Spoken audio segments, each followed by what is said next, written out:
¿Quieres conocer más sobre tu fe? Estudiemos juntos el Catecismo de la Iglesia Católica. Bienvenidos. En el nombre del Padre, del Hijo y del Espíritu Santo. Amén. Señor, tu gracia nos sostenga, nos acompañe, nos guíe. La fuerza de tu corazón nos lleve hacia ti. Que todo lo que haya en nuestro corazón sea un fruto agradable para ti. Te consagramos este tiempo y este espacio de formación, que sea para nosotros enriquecedor. Concédenos a nosotros libertad de espíritu y concédenos discernimiento para leer los signos de los tiempos. Padre nuestro que estás en el cielo, santificado sea tu nombre. Venga a nosotros tu reino. Hágase tu voluntad en la tierra como en el cielo. Danos hoy nuestro pan de cada día. Perdona nuestras ofensas, como también nosotros perdonamos a los que nos ofenden. No nos dejes caer en la tentación y líbranos del mal. Amén. Dios te salve María, llena eres de gracia, el Señor es contigo. Bendita tú eres entre todas las mujeres y bendito es el fruto de tu vientre Jesús. Santa María, Madre de Dios, ruega por nosotros los pecadores, ahora y en la hora de nuestra muerte. Amén. Gloria al Padre, al Hijo y al Espíritu Santo, como en un principio, ahora y siempre, por los siglos de los siglos. Amén. En el nombre del Padre, del Hijo y del Espíritu Santo. Amén. Bueno, entonces comencemos así con un punto bien reflexivo para después entrar en Santo Tomás. Entonces, hoy les traigo un cuentecillo de Edgar Allan Poe, que se llama El corazón del atador. Es muy cortico, son como 15 páginas, eso se lee en una sentada, se los dejo de tarea. Pero ustedes, ¿por qué me miran así? Eso se lee en una sentada, 15 páginas. El corazón del atador, de Edgar Allan Poe. Estos días estoy leyendo muchas historias así, como psicológicas, historias muy novelescas e incluso de crímenes, porque tienen un trasfondo muy interesante. Y entonces vamos a ver este cuentecillo de hoy. Entonces, este cuento, como el que les conté antes, la historia del túnel está también narrado en primera persona. Entonces es, en síntesis, primero, miren la afirmación con la que inicia el cuento. No estoy loco. Así comienza el cuento a narrar. No estoy loco. Y entonces el cuento abre una obsesión, pero también nos muestra quién es él. El narrador quiere convencernos de que él está cuerdo, que él está en sus cabales y por eso lo deja firmemente escrito. Yo no estoy loco. Pero ¿a ustedes no les parece eso ya muy sospechoso? Que alguien tenga que comenzar diciendo que no está loco. Yo creo que ya ese es un signo de alarma para uno. Quizá él necesita de demostrar desesperadamente que está cuerdo, ya que por dentro está en una crisis interior. Y no estamos ante un loco caótico, sino ante un hiperracional que ha perdido el centro. No es lo mismo. No es lo mismo un caótico, es decir, uno que como que no hila ideas, a una persona que sobrepiensa todo. No es el mismo contraste. Pues nosotros hoy en este cuento tenemos a uno que es hiperpensador. Todo lo quiere pensar, todo lo quiere entender. Y él tiene una obsesión con un hombre mayor. No odia al viejito, al que va a matar, no lo odia. No quiere su dinero. No tiene un motivo real para asesinarlo. No tiene un motivo real. Solo hay algo que a él lo tormenta. El ojo de buitre. ¿Alguien sabe qué es un ojo de buitre? Yo me puse a investigar porque yo tampoco sabía que era un ojo de buitre. Entonces hay dos posibilidades. Yo no sé cuál es la de Edgar Allan Poe. Yo no sé cuál es la idea que propone Edgar Allan Poe. La primera es lo que nosotros llamamos mal de ojo. Eso es la primera posibilidad de un ojo de buitre. un mal de ojo. Es como si el hombre tuviese un maleficio en su mirada. Esa es la primera posibilidad. O la segunda, que cargaba un amuleto de un ojo. No sé, eso fue lo que yo encontré porque tampoco nunca había escuchado ese término. Pero si alguien sabe, pues también nos lo puede compartir. Pero ¿cuál es la interpretación? Yo me inclino más por la primera. Tenía un ojo como misterioso, como un ojo que atrapaba, como una mirada de esas que penetran lo profundo. Como, yo no sé si ustedes han tenido personas cercas que como que uno no es capaz de sostenerles la mirada, como que son fuertes cuando miran y pueden ser de dos lados. Hay miradas como que muestran maldad profunda, como que usted ve y como que usted se siente horrorizado. Pero hay otras miradas, en cambio, que tienen como una profunda tranquilidad y una profunda paz, pero como que esa mirada también como que intimida, sí, esa mirada como que uno no la entiende. Y entonces, eso es lo primero. ¿Qué representa nuestra mirada? Nuestra mirada está del lado del que juzga, nuestra mirada está del lado del que comprende y transmite paz. ¿Qué piensan los demás cuando miran nuestros ojos? ¿Nosotros qué les generamos a ellos? No sé, primera inquietud que les suscito y que también me suscita a mí. Quizá este hombre siente que la mirada del viejito es una mirada que a él lo está juzgando y señalando. Es como si el narrador no soportase ser mirado por dentro. Miren que Jesús ¿qué dice del ojo humano? ¿Recuerdan qué dice del ojo? Que es la lámpara del cuerpo.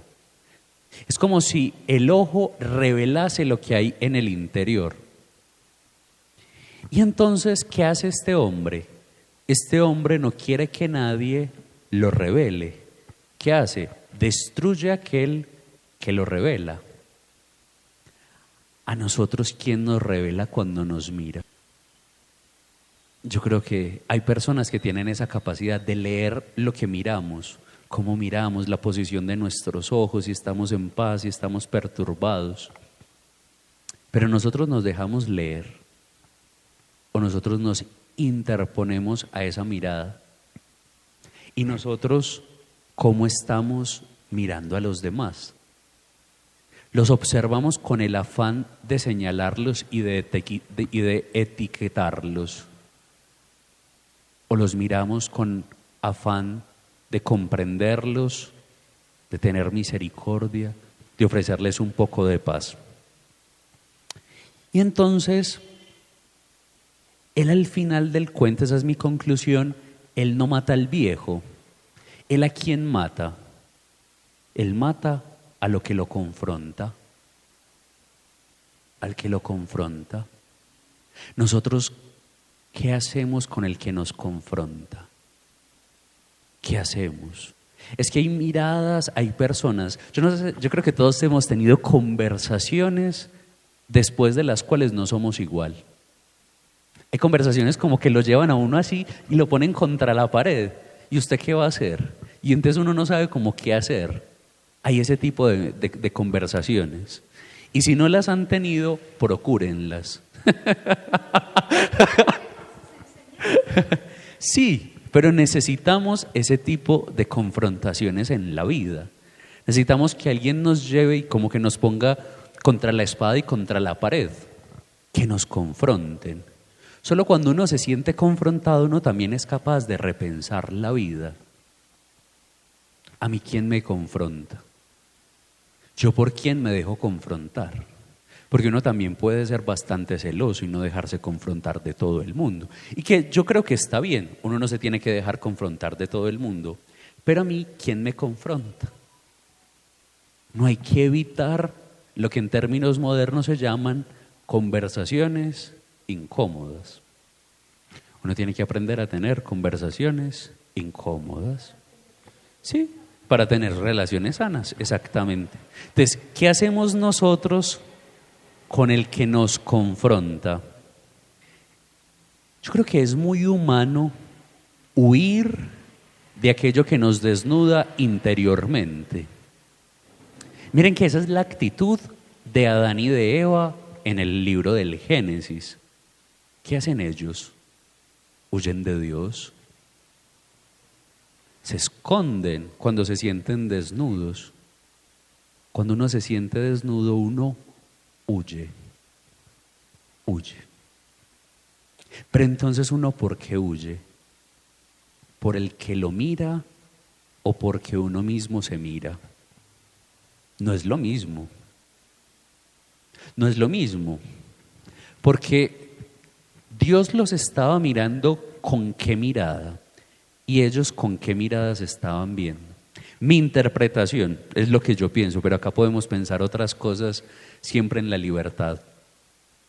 ¿Cómo se mira a Adán y Eva a ellos mismos? Con vergüenza. ¿Cómo los mira Dios? Como papá, como hijos. ¿Es la misma mirada? No, no es la misma mirada. Entonces, no siempre la manera en que yo miro al otro o el otro me mira, yo la interpreto correctamente. El mismo problema de la comunicación. Ven, ¿yo por quién me dejo mirar? ¿Cómo me siento mirado por el otro? ¿El problema será la mirada del otro o será mi propia mirada? No sé, ibas a decir algo. Adriana, tú ibas a decir algo. Entonces, es eso. ¿Es la mirada del otro o es nuestra propia mirada? Inquietudes que a mí me suscita el texto.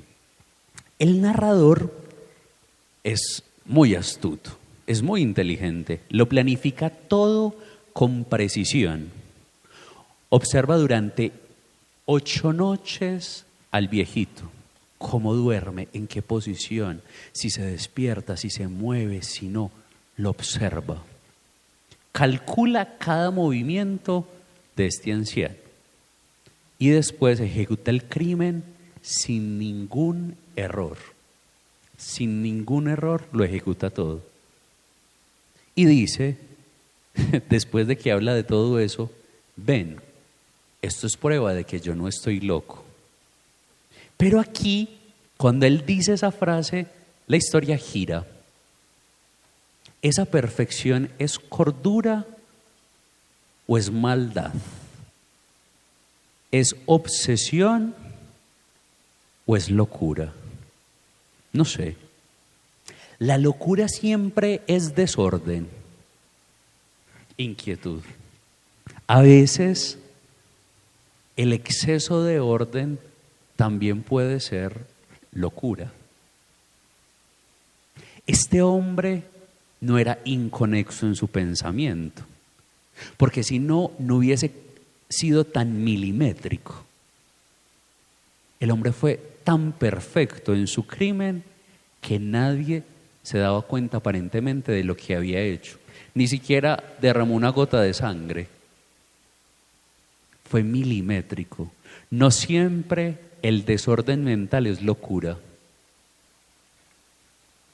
Hay veces también el exceso de orden también es inhumano, también es locura. Pero llega el pero de la historia. El hombre asesina al viejito, lo entierra en su propio cuarto, en el cuarto del viejito, levanta las tablas, las pone todas. Los vecinos escuchan los gritos y llaman a la policía. La policía viene al otro día y revisa todo. Todo estaba impecable. Y este hombre los invita a pasar, los hace sentar en el cuarto del viejito, les dice, mire, acá están todas sus alhajas, miren que acá no pasó nada. El viejito no está acá, el viejito se fue para su finca. Fui yo el que gritó en la noche por una pesadilla. Pero después del crimen aparece un latido. Él dice que dentro de su cabeza comienza un latido. Exactamente. Y entonces comienza en su cabeza a ver un sonido. que se vuelve insoportable, pero que nadie más oye. ¿Quién es el único que lo oye? Él, nadie más lo oye. ¿Y quién es? La conciencia. La conciencia encarnada en un sonido. Y aquí Edgar Allan Poe, tiene una idea brillante. Él no da un sermón moral. ¿Él de qué habla? De la experiencia. Y entonces él ¿qué dice?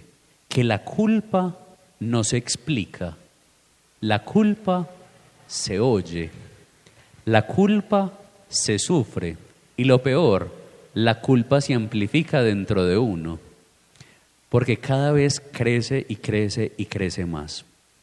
Y entonces sucede una cosa bastante particular en el libro. El narrador no es descubierto. ¿Por qué nadie lo descubre? Porque él todo lo hizo perfecto e impecable. ¿Saben quién se delata? Él mismo. Él mismo es el que se delata. Se delata solo. ¿Por qué? Porque no soporta el latido en su cabeza. Prefiere ser atrapado, llevado a prisión, antes de seguir escuchándose. Y aquí está como una clave genial. El ser humano se puede esconder muchísimas veces y de muchísimas personas, pero uno no se puede esconder de uno mismo. Hasta de Dios uno se puede esconder en ocasiones. Sí, uno a veces se puede esconder de Dios, pero uno de uno mismo no se puede esconder. Algo sigue hablando dentro de uno. Algo sigue diciendo algo. Y entonces, el núcleo esencial es que este cuento no habla de un asesinato, como el de la sesión anterior tampoco hablaba de un asesinato. ¿De qué habla? Este libro habla, o este cuentito, habla más bien de cuando el ser humano rompe su verdad interior y cuando dentro de él empieza a gritar algo. Eso es lo que narra el libro. Que dentro de nosotros hay cosas que gritan y que nosotros las intentamos callar de mil maneras, pero que ellas cada día toman más fuerza, más fuerza, más fuerza. Y ese grito no se apaga hasta que uno hace algo con ese grito. Este hombre, ¿qué hizo con su grito? Delatarse y decir que él había sido el asesino. ¿Y nosotros qué hacemos con nuestros gritos interiores? ¿Qué hacemos con nuestros gritos interiores? Falta ver si después de que él se delató, sí calmó un poquito esa conciencia. Bueno, eso no lo narra el texto, pero bueno, esa tampoco era, yo creo que la intención de Edgar, de narrar esa parte. Pero, ¿y qué pasa con nuestros gritos interiores? Nosotros cómo los estamos canalizando. Y ¿saben cuál es el problema? Que en ocasiones nosotros justificamos lo injustificable de nosotros mismos. A mí lo que me llama la atención del cuento es, este hombre no lo mata por ambición. No, él no quería ninguna de sus pertenencias. Él lo mata por cómo lo mira. Por cómo lo mira. Porque él se siente juzgado y señalado.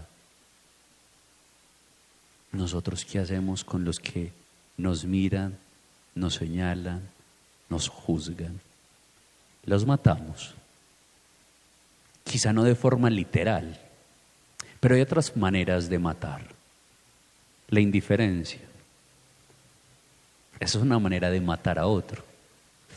La indiferencia es una cosa muy grave, porque a mí no me interesa si está vivo o si está muerto.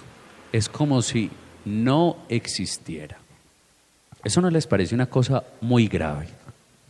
Pero si él se sentía señalado y juzgado, entonces era culpable de algo. Sí, sí, es que yo nunca he dicho lo contrario. El libro no narra eso, pero sin duda, si él se sentía así, era porque algo había dentro de él. ¿Y él qué quería hacer? Silenciar la voz exterior que lo estaba acusando él mismo. ¿Y entonces qué hace? Lo mata. Mata al viejito para él tranquilizarse. Pero miren el círculo vicioso en el que él entra, intentando silenciar una voz. ¿Qué hace? Incrementa las voces. Pero él no pudo silenciar la de él. Exactamente, sí, sí, sí. O sea, Poe está intentando mostrarnos esa realidad, de que aunque uno en ocasiones intenta silenciar las voces que hay dentro de uno, incluso las voces exteriores que le hablan a uno, ¿qué es lo único que pasa? Se intensifican más. Entonces ahí le toca a uno hacerse la pregunta, ¿y yo qué estoy haciendo con esas voces interiores? Padre, entonces en este caso se le acrecienta más el conflicto interior que él tiene. En vez de solucionar, más se le complica la vida. Él mata al viejito buscando una solución, pero él sabe que eso no le va a servir. Exactamente, eso es lo que le pasa a este hombre, pero él no era consciente de eso. Él que creía en su imaginación, que matando al viejito, sus voces se iban a silenciar y se iban a callar. Pero lo paradójico de la vida es que eso no sucede. ¿Qué sucede? Se intensifican. Y hay ciertas voces en nuestro corazón que le suceden eso. ¿Ven lo complejo de la vida? Pues un librito también que se pueden leer.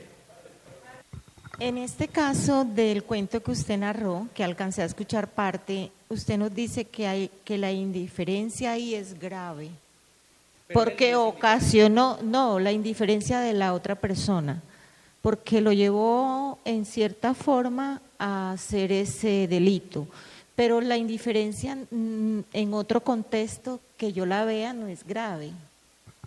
No, eso no fue lo que yo dije. Antes esta persona mata al viejito porque no es indiferente ante él. Antes porque ese hombre es tan fuerte cuando lo mira, pues que él no es capaz de soportarlo. La indiferencia, lo que yo dije de la indiferencia era que era otra manera de uno matar a las personas. O sea, que uno no puede, o sea, yo no voy a llegar y asesinarla a ella, pero entonces yo la silencio. Ella no existe, yo paso por acá, no la saludo, no la miro, no la determino. Eso se llama indiferencia y eso es peor, es como si ella nunca hubiese existido y eso es peor. Y esa es otra manera de matar y eso no es cristiano, comenzando por ahí también. Padre, mirando pues el personaje de este texto, a ver si de pronto me les salgo un poquito del tema que usted nos está dando, Padre. A eso se deben tantas enfermedades psiquiátricas, tantos problemas que tenemos en nuestra sociedad, que tantas enfermedades, la gente enferma, eso se debe, todo eso afecta la parte psíquica, ¿cierto? A eso puede deberse que haya en nuestra sociedad tanto enfermo mental. Bueno, yo no soy psicólogo, pero yo voy a dar mi percepción sobre ese tema. Y es que uno puede somatizar muchísimas cosas que están en su cabeza. Uno puede somatizar o uno puede sobrepensar un montón de cosas y eso genera complicaciones de salud. No todas nuestras enfermedades tienen causas biológicas. De eso sí estoy seguro yo. Hay cosas de las cuales nos enfermamos que no necesariamente no es nuestro organismo, un microbio, un virus o una bacteria que entra dentro de nosotros. En ocasiones es nuestro cuerpo que nos está diciendo, preste atención a su interior, preste atención, que acá hay un grito más fuerte. Y a veces el cuerpo lo detiene a uno, y le dice, preste atención a lo que hay en su interior. Usted no ha solucionado esto, usted no ha solucionado eso. No siempre las causas de nuestra tristeza son que otras personas nos hayan hecho sufrir. En ocasiones soy yo que no he asumido eso. Y repito lo que dije ahorita, Repito lo que dije ahorita. El tiempo no soluciona nada. Nada. Soy yo que tomo la decisión de que las cosas cambien. El tiempo no soluciona nada. Si usted no hace nada para perdonar, el tiempo antes le va a hacer el corazón más duro. Si usted no hace nada cuando usted está enfermo, usted se va a aliviar solo.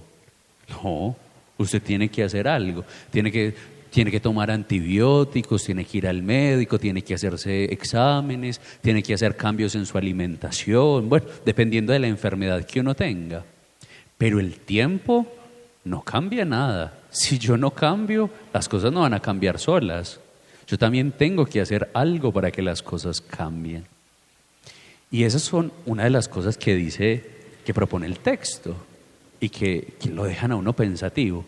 ¿Qué estamos haciendo nosotros con las voces interiores, con los gritos de nuestra alma? ¿Qué estamos haciendo? Espera.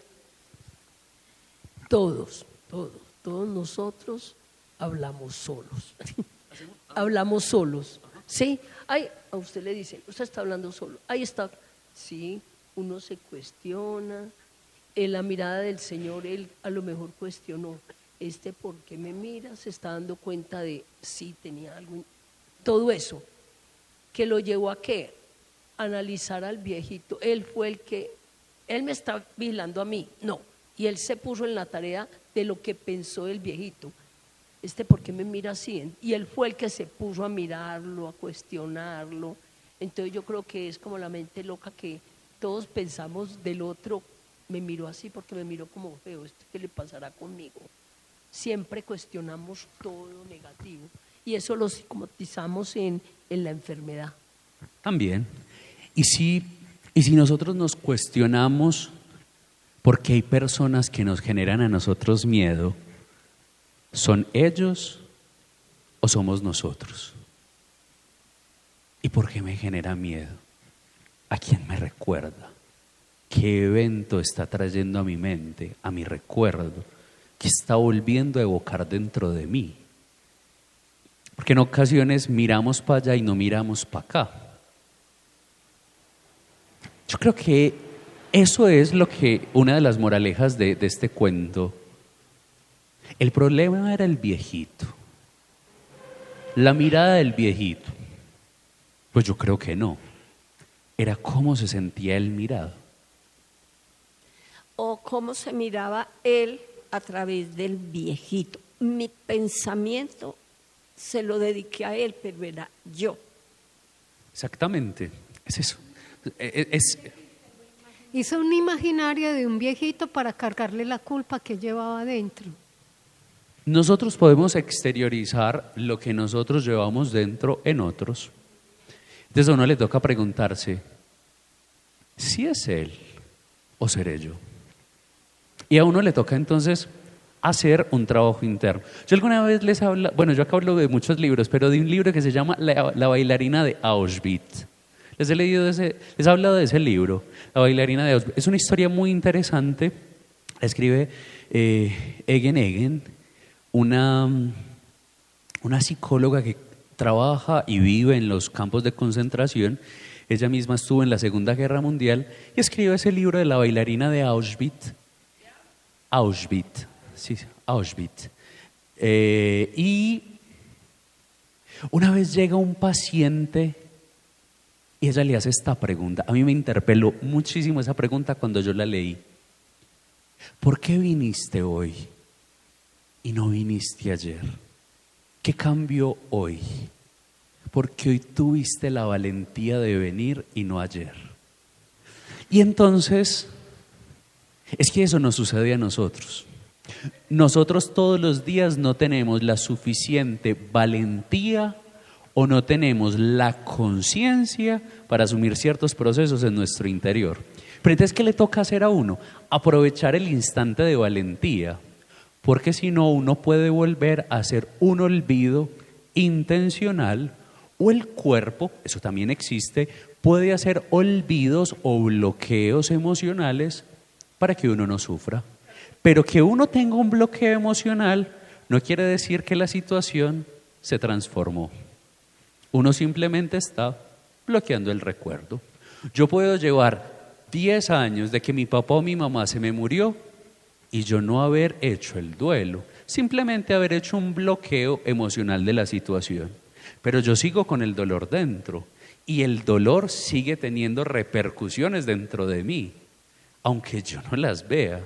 Entonces, si uno llega a un momento de conciencia, Dios mío, lo que a mí me está pasando es que yo no he tramitado este duelo. Si usted se dio cuenta de eso, pues comience a trabajar rápido, porque si no, lo va a volver a olvidar por quién sabe cuánto tiempo, o quizá nunca más lo vuelva a recordar. Entonces a uno le toca aprovechar los instantes de iluminación en su vida para tratar el interior y para trabajarlo.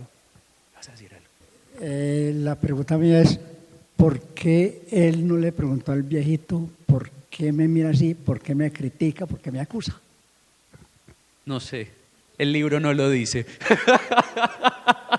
Pues sí, si soy sincero, no sé, pero es que eso también nos sucede a nosotros, pero eso mismo nos sucede a nosotros.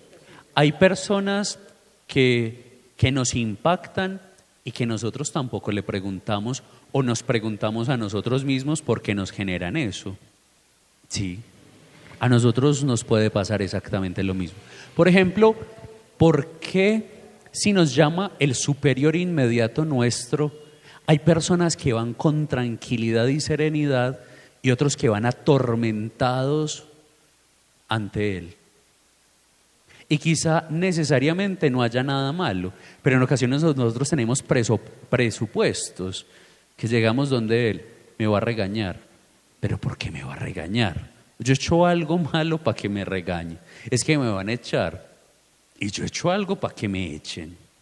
¿Cierto? En ocasiones nosotros tenemos un montón de presupuestos en nuestro interior que no necesariamente son así. Espérate. Padre, entonces cuando uno siente que una persona lo intimida, que lo mira a uno fijamente y uno se siente intimidado y hasta en algunas ocasiones miedo, es algo mío. Sin duda. Y uno tiene que preguntarse, pues, ¿por qué eso se le suscita a uno en el espíritu? No es el otro, soy yo. Soy yo. ¿Por qué me intimida? ¿Por qué siento miedo? ¿Por qué siento crisis? Hay personas que simplemente con la presencia de alguien se descomponen y ni siquiera usted lo conoce. Hay personas que se descomponen, pero es la primera vez que lo ves y nunca en tu vida te ha hablado. ¿Qué te pasó? Es la otra persona. ¿Soy yo? ¿Qué está trayendo a mí esa situación?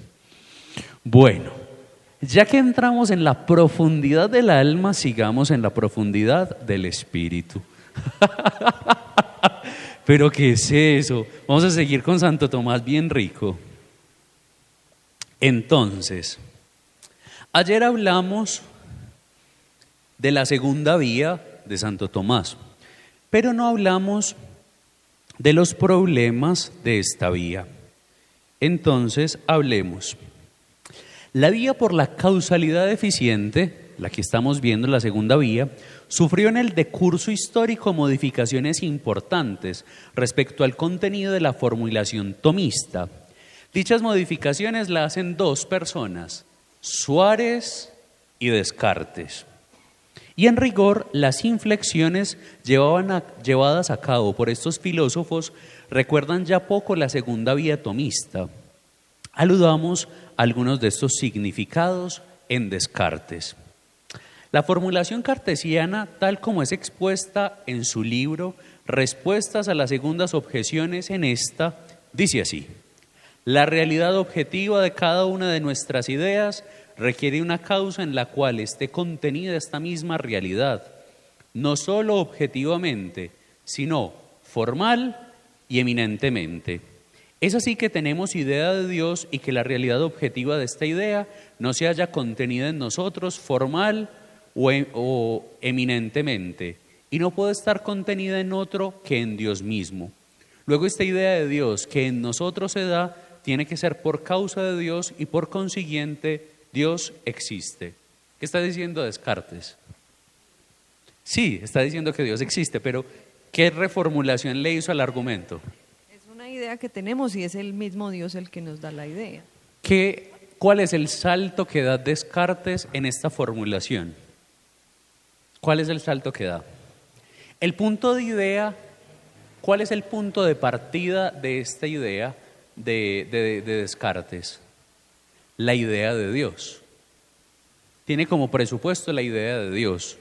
Y más concreto, una realidad objetiva de la idea de Dios.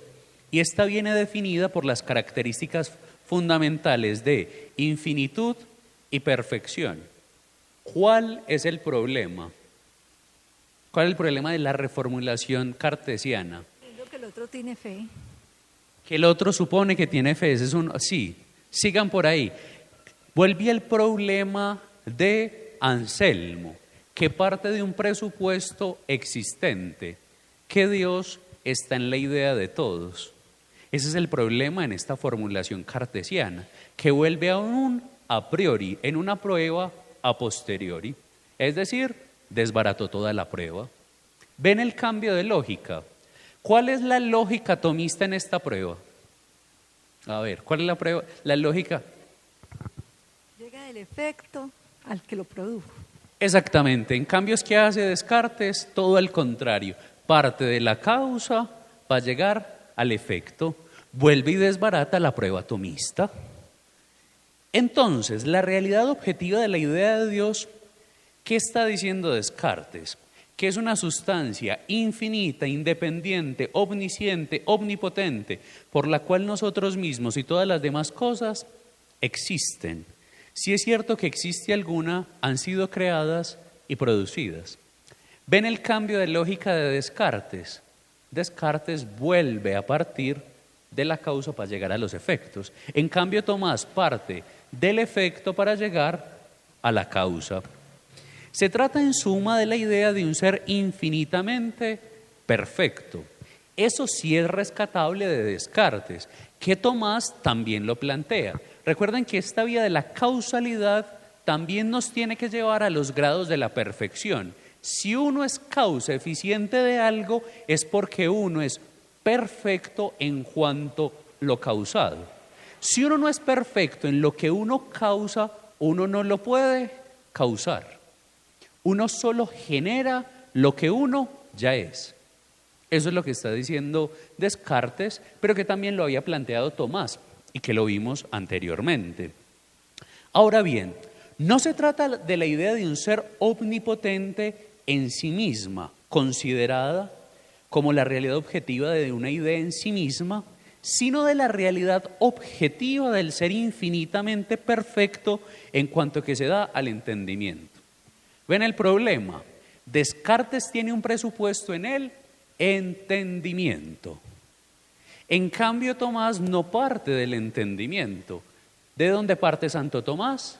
De la experiencia. Hay una experiencia de la causalidad. Esto existe porque hubo una causa que lo generó. En cambio, ¿de dónde parte Descartes en esta prueba? Del entendimiento. Pone un presupuesto de que la cosa existe ya en mi mente, y eso es un problema. Bueno, eso también fue un problema en la filosofía, todo esto es un problema, pero bueno. Ese es el problema que en filosofía se llama la navaja de Occam, el problema de los universales. ¿Existen los universales? Es la pregunta que se hace Occam. Guillermo de Occam se hace esa pregunta. ¿Saben qué son los universales? Si digo algo y no lo entienden, levanten la mano, que acá resolvemos. ¿Qué es un universal? Un universal es una idea persistente en la mente de todos. Eso es un universal, que todos creen exactamente lo mismo. Ese es el problema. Un universal existe en la mente de todos. Entonces, Occam dice, existen los universales. Y entonces, si uno dice que existen los universales, se mete uno en un problema. Y si uno dice que no existen los universales, se mete en otro. Se mete en otro problema. Entonces, ¿y cuál es el problema que está en juego? La verdad. La verdad es relativa, la verdad es objetiva. Dependiendo de la respuesta que usted está dando ahí, usted está diciendo, si existen los universales, o si no existen los universales. Si usted dice que la verdad es subjetiva, entonces está diciendo que los universales no existen. Por tanto, existe el relativismo.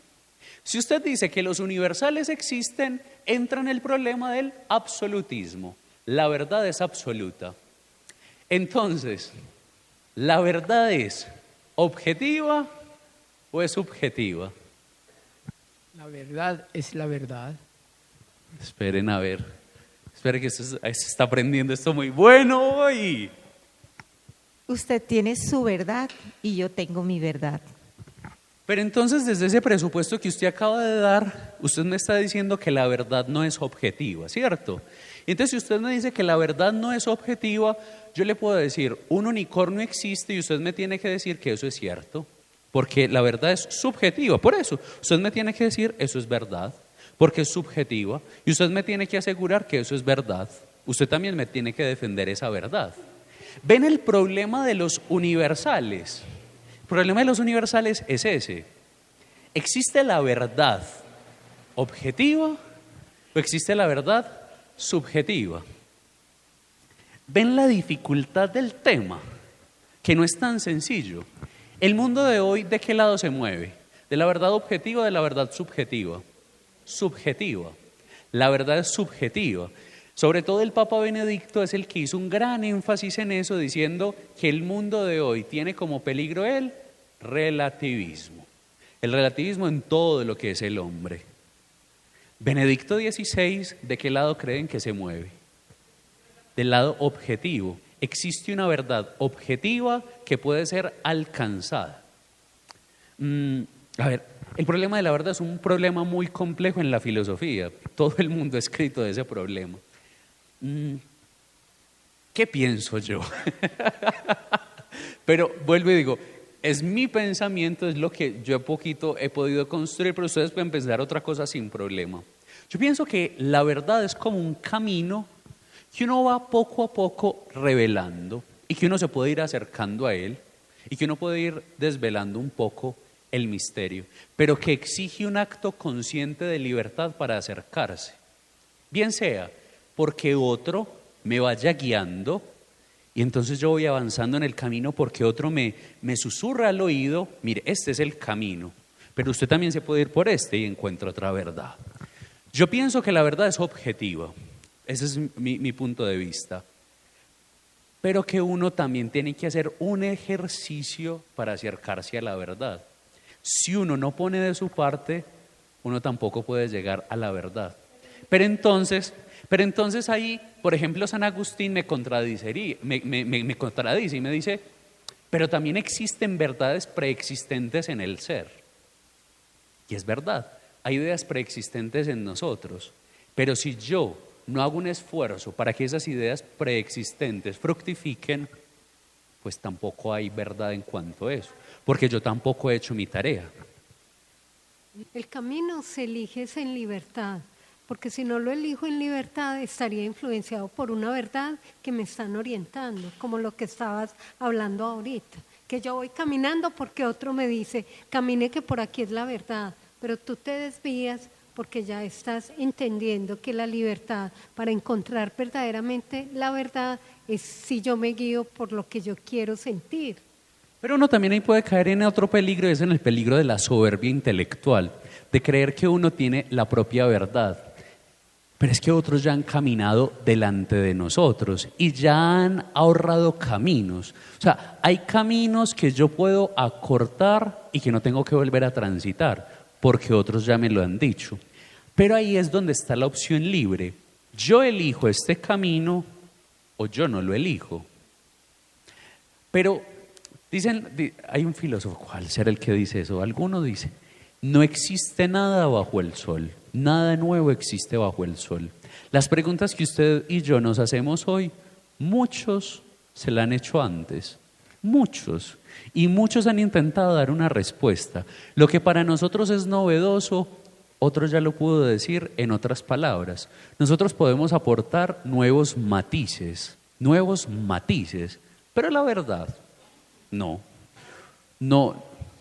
nosotros aportamos nuevos matices, pero nuevas verdades yo no sé. Ambas verdades existen, pero tienen cosas diferentes. ¿Cómo así? Por ejemplo, su verdad tiene algo cierto según su verdad, o sea, subjetiva. Y objetiva tiene algo diferente según el objeto de mi verdad. O sea, ambas verdades existen, pero son diferentes. El problema de eso es que usted está negando que existe la mentira. Si yo tengo fe, por ejemplo, mi fe es en Jesucristo, y Él dijo, yo soy el camino, la verdad y la vida. Y todo lo que me vaya enseñando sobre Él, yo sé que voy sobre lo que es. Sí, ya hago un eco, pero hago un eco de lo que dice Alba. ¿Cuál es el problema de la verdad subjetiva?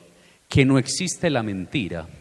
¿Por qué no existe la mentira? Porque si yo defiendo siempre las verdades subjetivas, yo después no le puedo decir lo que usted está diciendo es mentira, porque yo defiendo las verdades subjetivas. No estoy negando tácitamente que existe la mentira. Yo tengo que aceptarle a los demás que están diciendo la verdad. Ese es el problema del subjetivismo. Cuando ella dijo, usted tiene su verdad y yo tengo mi verdad, y tú le pusiste el ejemplo del unicornio, desbarataste ese cuestionamiento, porque si ella acepta tu verdad es porque ella está aceptando algo que es mentira. Los unicornios no existen. Pero si acepta que cada persona en su ser tiene la verdad, tiene que aceptar que yo diga que los unicornios existen. ¿Ven el problema del subjetivismo? Y haciendo un eco a lo que dice Rubiela, San Agustín tiene un pequeño texto que se llama El Maestro. Y en el texto del Maestro, él habla justamente de ese camino, que Jesucristo es el camino verdadero que nos lleva a la verdad. Y que Jesucristo poco a poco va haciendo un camino dentro de nosotros, explicándonos y asistiéndonos con la luz de su Espíritu, para encontrar la verdad. Es un texto bellísimo sobre la vocación docente, porque Agustín hace una defensa del maestro como aquel que enseña la verdad, pero aquel también que no solo transmite conocimientos, sino que hace un camino para que las personas tengan un encuentro con Jesucristo. El maestro de San Agustín. Y el mismo Jesucristo nos enseña a respetar al hermano, no juzgarlo. Yo de pronto pues no aceptar lo que él haga, pero al hermano quererlo, es respetarlo. El mismo Jesús nos va enseñando por ese camino es que uno debe seguir. Exactamente. Jesucristo nos propone un camino de respeto hacia los demás.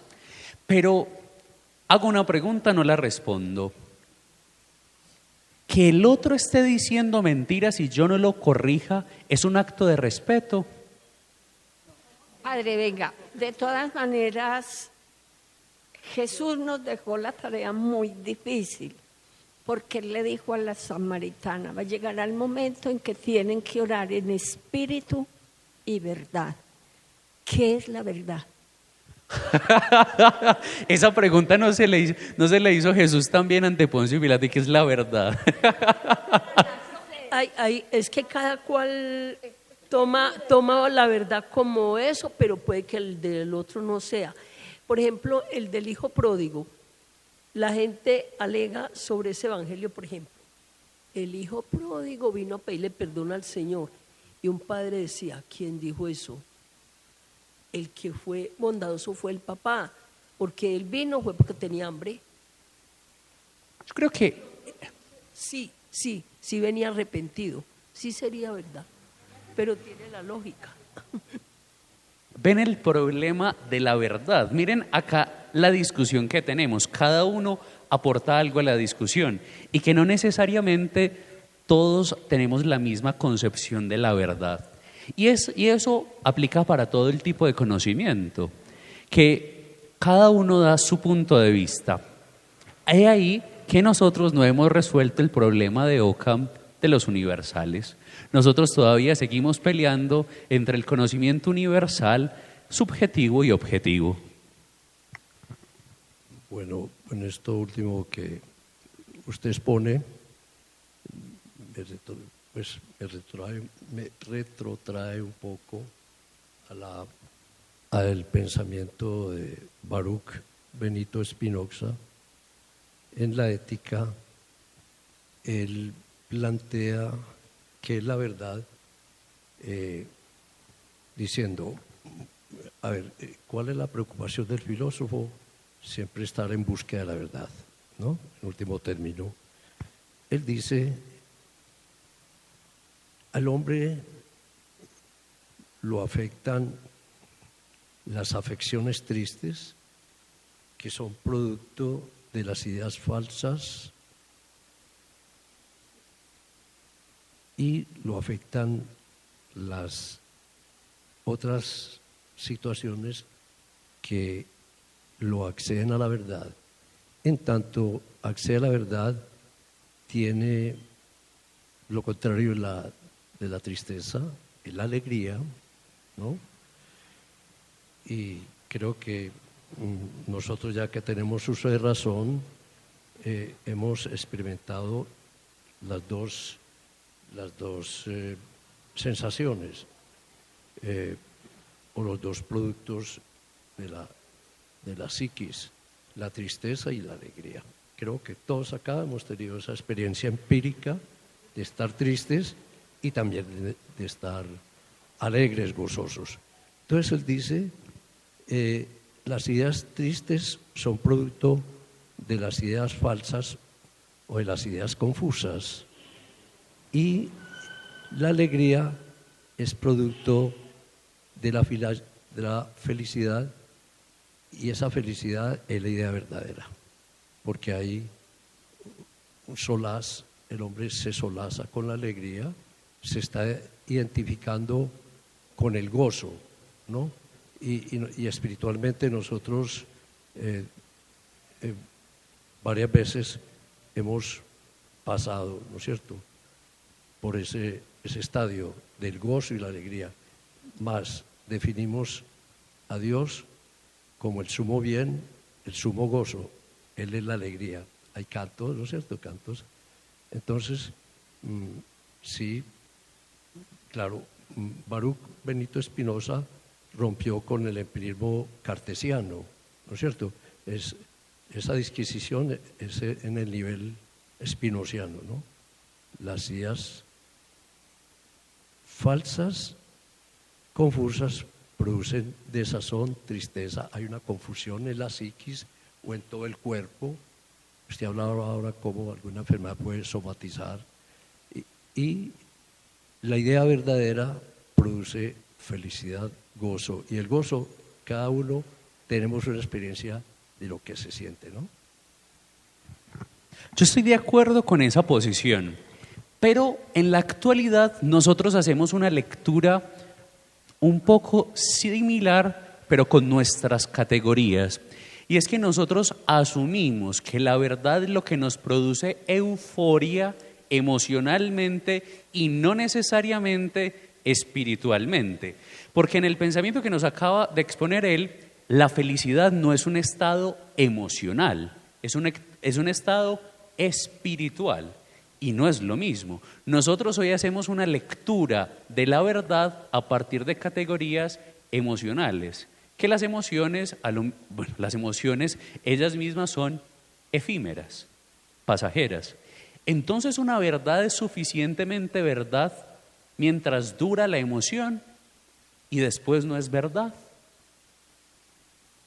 Entonces algo que nos confronta, volvamos a la historia del inicio, que nos confronta y nos genera tristeza, aflicción, no es verdad, con categorías modernas.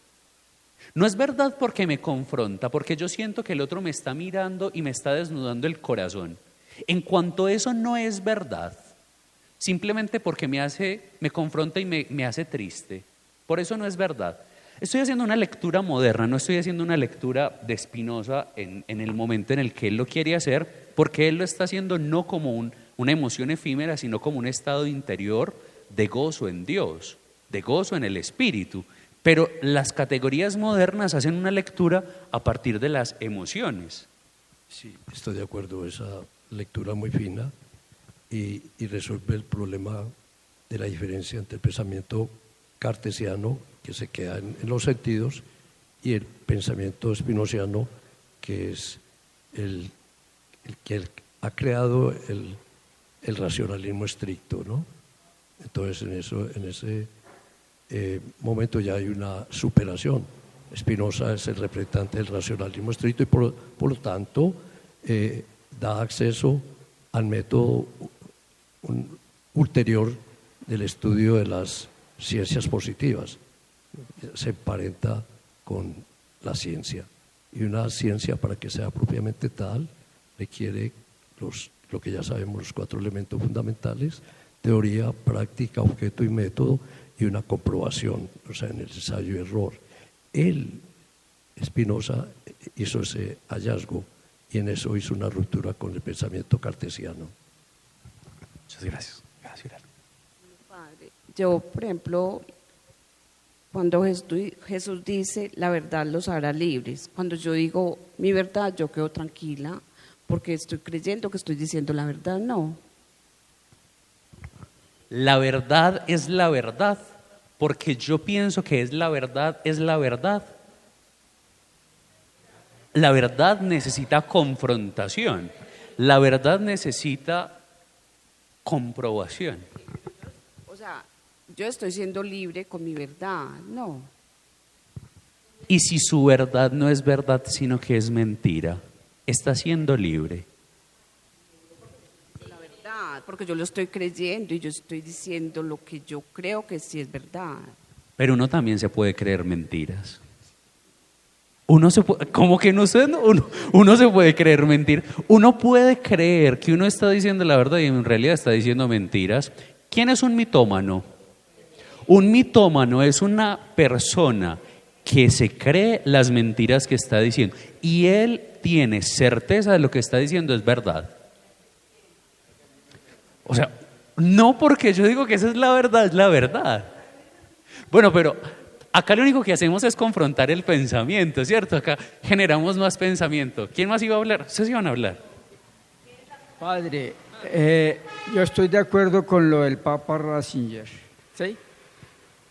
Me parece que él dijo de que en cada diálogo hay 3 verdades. La persona que dice algo tiene la verdad, su verdad. La otra persona que está diciendo algo contrario tiene su verdad.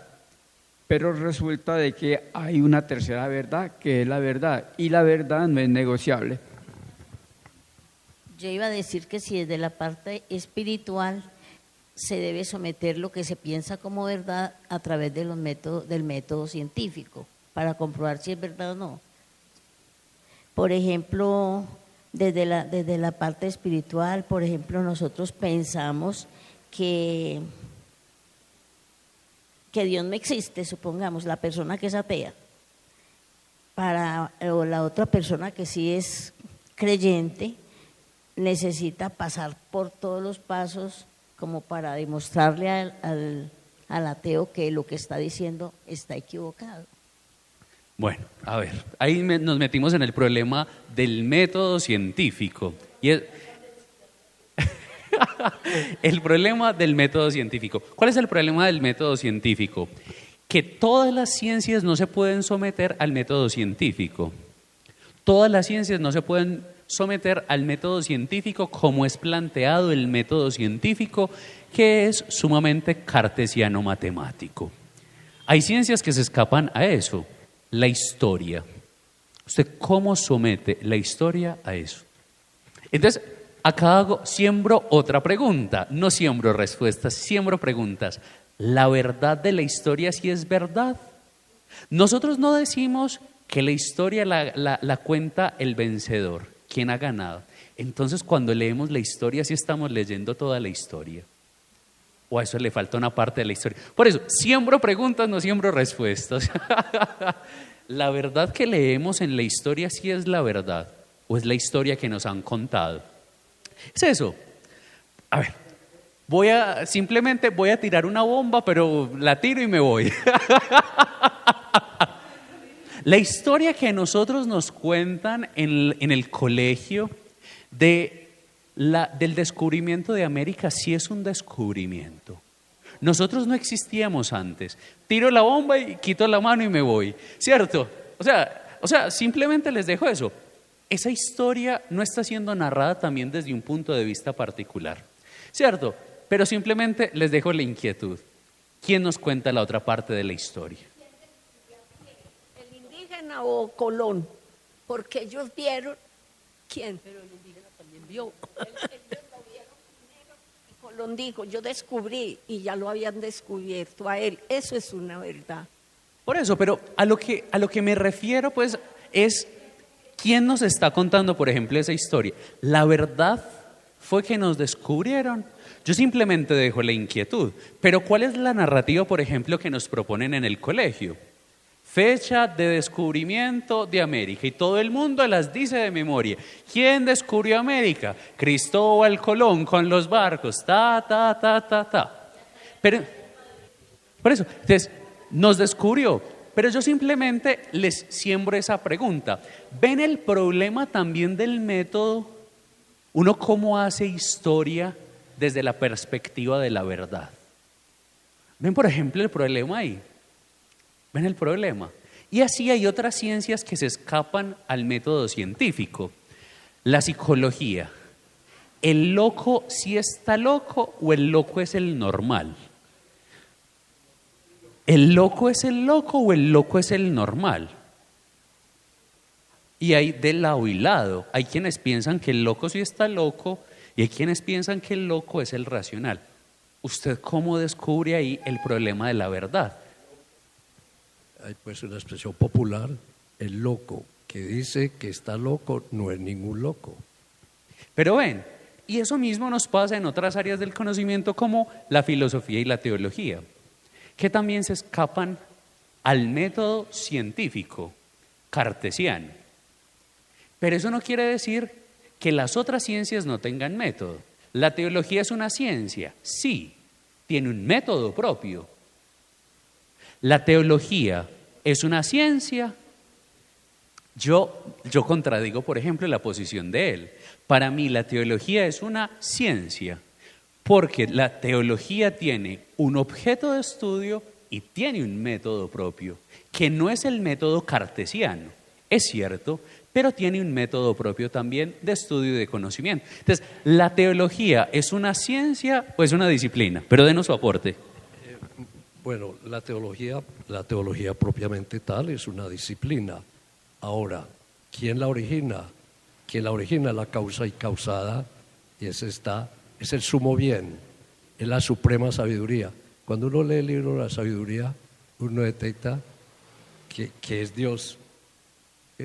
Todo lo que narra ese libro no es Dios, ¿no es cierto? Entonces, la causa incausada, pero ya la disquisición, el discurso como tal, es una disciplina.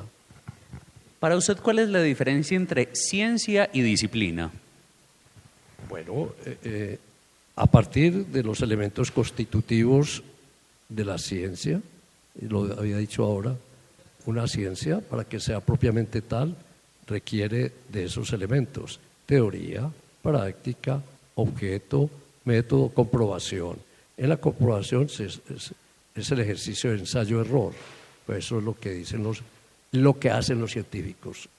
Yo tengo pues un regalito que me dio la vida. Yo tengo un hijo que es neurocientífico y he visto toda la trayectoria hasta llegar pues a un momento muy especial. La universidad lo envió a Harvard a hacer el postdoc y él nos decía que el hacer ciencia es algo que, como dice usted, explota la mente. Que él nunca se imaginaba que ese don, Dios el que nos dio el don de hacer ciencia, eso es ineluctable, es inabarcable. Pero ¿quién es el inabarcable? La causa incausada, ¿no? Pero la ciencia, es que la ciencia propiamente tal es esa que se enmarca en esa definición, ¿no? Y por eso las ciencias son muy pocas se pueden contar en los dedos de las manos, ¿no? En cambio, la disciplina es todo el ejercicio pensado, racionalizado, sujeto a una métrica o un camino a seguir, ¿no es cierto? Todos esos pasos son configuran la disciplina, ¿no? Pero como tal no es la ciencia. Bueno, yo acá tengo mi punto de diferencia con él. Por ejemplo, la teología es demasiado amplia. La teología no solo es una cosa, la teología son muchas cosas. Por ejemplo, la teología es la Biblia, la teología es la moral, la teología es el derecho canónico, la teología es la teología dogmática, la teología. Todas ellas hacen parte del conglomerado de la teología. Entonces, si usted me propone esas características de ciencia y se los aplico a la ciencia bíblica, aplican perfectamente. Tiene una teoría, tiene una práctica, tiene un método y se puede repetir. Se le podría aplicar perfectamente a la ciencia bíblica esas características, porque si no, usted estaría afirmando tácitamente también que, por ejemplo, la filología no es una ciencia. Porque nosotros, con el estudio de la Biblia, hacemos estudios desde la filología también. Entonces, ¿ven el problema? Usted tiene la razón cuando la Biblia, para nosotros que somos personas de fe, ahí está la verdad. No hay una letrita, no hay una coma mal puesta, porque es revelada, ¿no es cierto? Es del Génesis al Apocalipsis, es la verdad, y la verdad es Dios, la causa incausada. Eso es otro punto de la discusión. Ese es otro punto de la discusión, ¿no es cierto? Si a la teología, usted hizo un elenco de disciplinas para decir que la teología es ciencia. En cuanto la baja, uno de los componentes que usted dijo es las Sagradas Escrituras.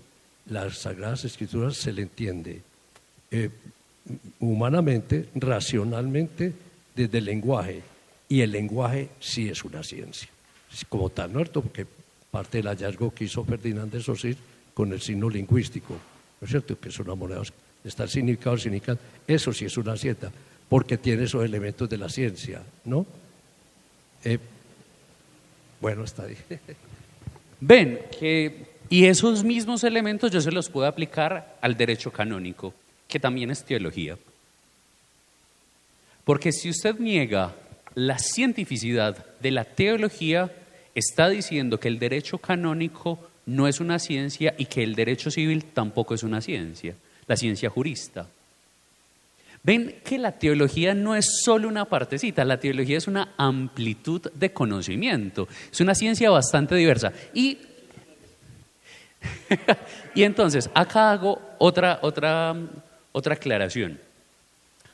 No todos los estudiosos de la Biblia, por ejemplo, en la teología, en la ciencia bíblica, no todos los que estudian la Biblia son creyentes. Antonio Piñero, creo que se llama así, es un español que es ateo y que estudia la Biblia, porque es que la Biblia puede ser estudiada sin la mirada de fe. Él no tiene una mirada creyente del texto sagrado, tiene una mirada científica. Y entonces la teología no es una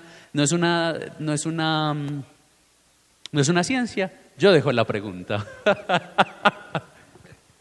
No, lo que usted dice es cierto, padre, porque tendríamos que convenir, y yo pienso que todos los que estamos acá no tenemos problema porque partimos de que tenemos fe. La porción de fe, eso sí, cada uno lo sabe, si el 10, el 20, el 30, el 60 o el 100%, pero yo creo que los que estamos acá presentes, todos tenemos fe, aquí no hay ningún ateo, pero ya nos metemos en otras honduras porque la fe es una virtud teologal y como tal es un hilo invisible que depende de un misterio que es Dios. Sí y no, porque dentro de la teología existe algo que se llama la teología fundamental. ¿Y qué es la teología fundamental? La teología fundamental es el diálogo fe-razón, filosofía-teología. ¿Y qué intenta la teología fundamental? Justamente decir que la teología sí es una ciencia. Porque es una ciencia humana. Es una ciencia humana. Y es una ciencia. Nosotros le atribuimos a lo humano la categoría de ciencia. Por ejemplo, la antropología. Nosotros la llamamos la ciencia del hombre. Pero ¿ven la dificultad también? ¿Ven la dificultad? También, por ejemplo, en psicología existe el mismo problema. Eso se llama el problema de la epistemología psíquica.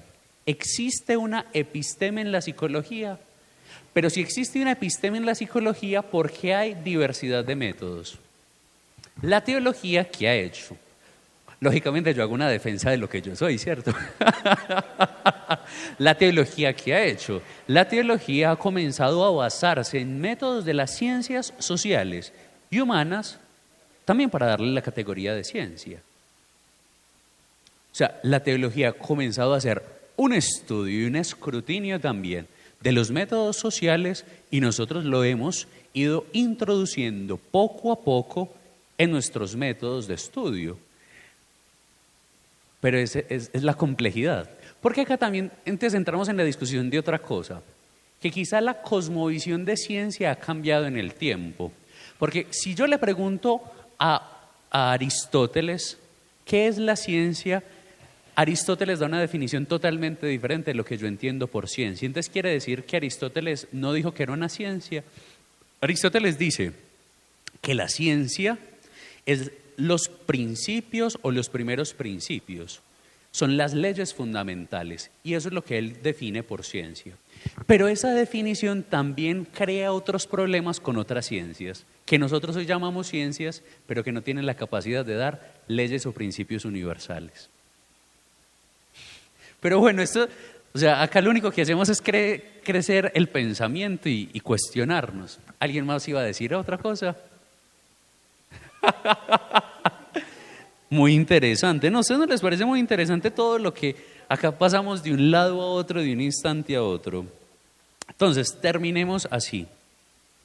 Listo. Ahora bien, resulta que lo más perfecto, es decir, lo que en sí contiene más realidad, no puede ser una consecuencia y dependencia de lo menos perfecto. Y esto es, dice Descartes, una verdad clara y evidente, no solo en los efectos que poseen esa realidad, sino también en las ideas. Resulta que debe proceder o haber sido causada por una causa infinitamente perfecta que se llama Dios. La existencia en nosotros de la realidad objetiva del ser infinitamente perfecto tiene que tener una causa. No puede ser mi propio pensamiento, ni mi propio ser, ni otra idea de nuestro entendimiento, sino algo del mundo externo, sino que únicamente puede ser causada por Dios mismo. ¿Qué está diciendo Descartes? Está sacando la idea de nosotros. No solo es el entendimiento, sino que es una fuerza exterior, bueno, una fuerza, entiéndase por fuerza Dios, el movimiento.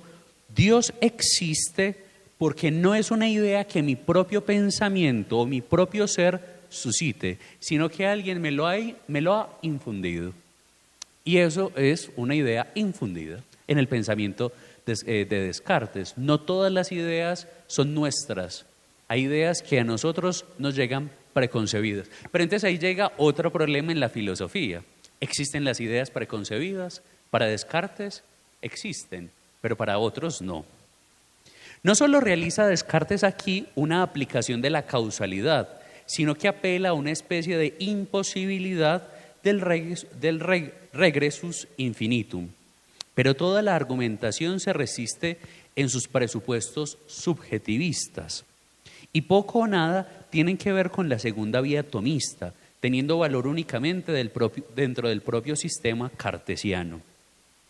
En su valoración crítica de la prueba cartesiana, ha señalado García López lo siguiente: contra esto hay que afirmar que la producción de una idea, sea la de Dios o sea la de cualquier otra, exige la posición del sujeto de la realidad que la diseña, pero exige solo la posesión cognitiva o intencional, no la real. Según esto, la causa de una idea será siempre el sujeto. Volvimos al problema del subjetivismo de la verdad. Pero en cuanto posee cognitivamente la realidad que él mismo contiene objetivamente. Entonces, el sujeto produce una verdad subjetiva porque hay algo objetivo dentro de él. Es lo que propone él, Descartes. La realidad objetiva es una idea en cuanto producto que es de un sujeto cognosciente y medium in quo de un objeto conocido. Exige como causa solamente a un sujeto que posee cognitivamente la realidad contenida objetivamente en esta idea. En ningún caso la existencia de una idea en el espíritu puede llevar a asegurar la existencia actual extramental de la realidad que presenta. La argumentación cartesiana es peculiar a su sistema filosófico y no reductible a la segunda vía tomista. El racionalismo subjetivo de Descartes desvirtúa la clara noción de causa eficiente. ¿Qué estamos diciendo? Que el planteamiento de Descartes de una idea subjetiva desvirtúa lo que Santo Tomás quiso decir, que no es una correcta interpretación del pensamiento tomista. ¿Dudas? ¿Inquietudes? ¿Preguntas? Pero, ¿cómo así? ¿Usted por qué se ríe? Yo siempre dejo espacio para las preguntas. No. ¿Dudas, preguntas, inquietudes? Sí se llevan muchas preguntas en la cabeza. Ay, bueno, entonces hicimos la tarea. Bueno, entonces si no tienen dudas, vayamos concluyendo. En el nombre del Padre, del Hijo y del Espíritu Santo. Amén. Señor, tú nos has dado en esta mañana la capacidad de pensar, sobre todo de pensarte a ti. Señor, pero que esto no se quede únicamente en nuestra mente, sino que desciendan hasta nuestro corazón. Danos, Señor, la capacidad de amarte, de contemplarte, de agradecerte, de bendecir tanto bien que nos procuras. Concédenos a nosotros la fuerza de tu Espíritu. Gloria al Padre, al Hijo y al Espíritu Santo, principio, ahora y siempre, por los siglos de los siglos. Amén. El Señor esté con ustedes. La bendición de Dios Todopoderoso, Padre, Hijo y Espíritu Santo, descienda sobre ustedes y les acompañe siempre. ¿Quieres conocer más sobre tu fe? Estudiemos juntos el Catecismo de la Iglesia Católica.